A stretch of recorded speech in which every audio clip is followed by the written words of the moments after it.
Make this powerful mixture to clean the bathroom and remove the bad smell. Today I want to share with you this wonderful recipe that will help you get rid of the pee smell in your bathroom once and for all. The bad smell in the bathroom is quite unpleasant, isn't it?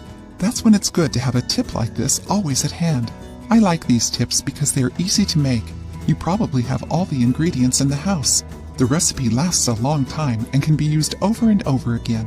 Speaking of bathrooms, I have a bonus tip at the end of the video for anyone who needs to get the mold out of their bath towels. Tell me, are you the person who cleans the bathrooms in your house? For this recipe, you'll need 2 liters of water, 1 bottle of hydrogen peroxide, 9%. Stir well until everything is homogeneous. Add 3 tablespoons of baking soda and keep stirring. Now add 2 tablespoons of detergent of your choice, the kind you have at home to wash your dishes. Mix very well. Once it's all mixed well, you can store it in any container you like. I usually put some in a spray bottle and the rest in a jar to use throughout the month. I use this mixture as a disinfectant to clean the toilet. I use the spray bottle to clean the outside of the toilet bowl, and the rest of the recipe I use to clean the inside once or twice a week.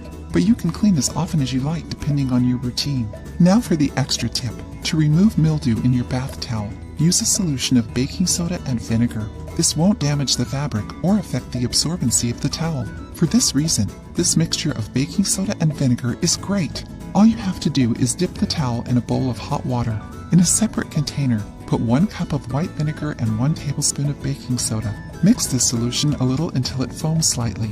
Then take the towel out of the bowl of hot water and apply the solution of vinegar and baking soda. Scrub the stain with a brush and wait for about 15 minutes. Then put the towel in the washing machine and use white vinegar instead of fabric softener. Pretty simple, isn't it? Did you like today's tip? Don't forget to like and share the video with your friends and family.